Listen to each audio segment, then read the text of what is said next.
Que el Estado garantice la continuidad del servicio educativo, ese es uno de los conceptos que la oposición incorporó a lo que es la propuesta constitucional que se va a plebiscitar este 17 de diciembre.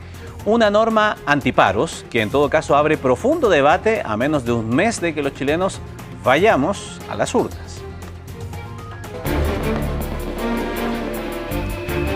La demanda educativa ha sido tema central del ciclo de movilizaciones durante el siglo XXI. Actualmente, los efectos de la pandemia en el aprendizaje, el estado actual de los establecimientos o la crisis de los liceos emblemáticos son parte de la conversación y la preocupación diaria. En ese escenario, ¿qué dice la propuesta constitucional sobre la educación? Se consagra que debe existir una educación de calidad, debe existir una educación para todos, pero que también con la libertad de elegir el establecimiento y el proyecto educativo. Se establecen el derecho a la educación y la libertad de educación. Sí habla de esta educación pública de calidad, pero lamentablemente seguida de ella se constitucionaliza el voucher. Y eso es finalmente lo que hace que veamos a los estudiantes, a los niños y niñas y jóvenes como una billetera. Por lo tanto, abre la posibilidad a que se pueda lucrar con la educación. Fue una de las enmiendas que la oposición incluyó en el debate en el Consejo. Bautizada por algunos como la norma antiparos, el texto establece que el Estado deberá garantizar la continuidad del servicio educativo en sus establecimientos educacionales.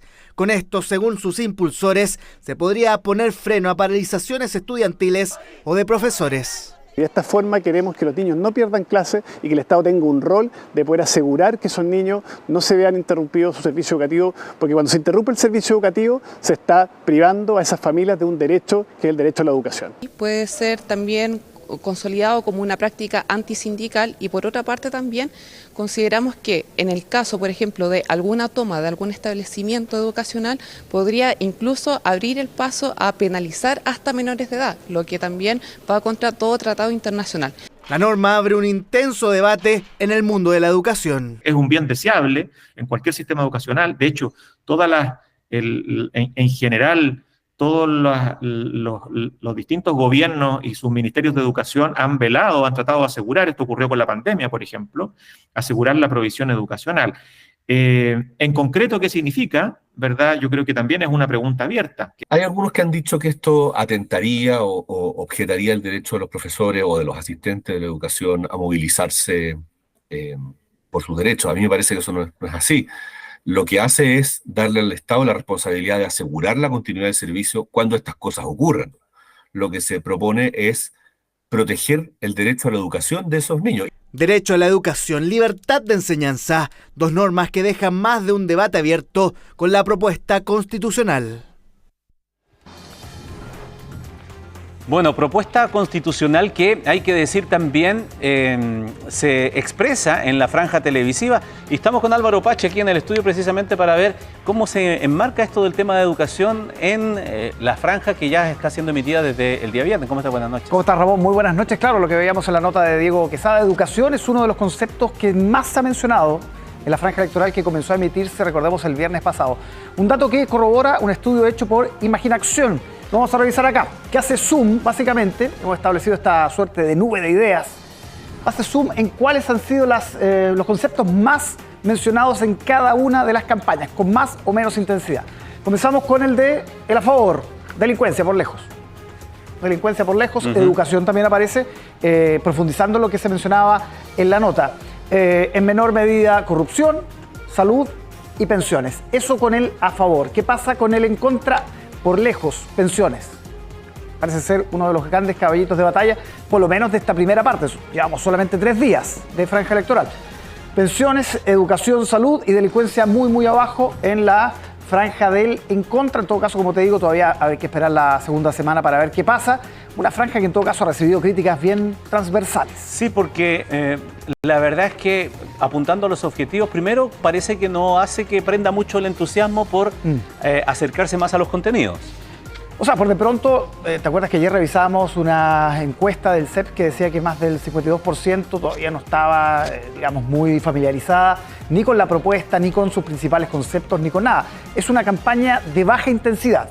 eso es clarísimo. Y si uno lo compara con lo que estábamos viviendo antes en la campaña del plebiscito del 4 de septiembre, no tiene punto de comparación, no tiene punto de comparación.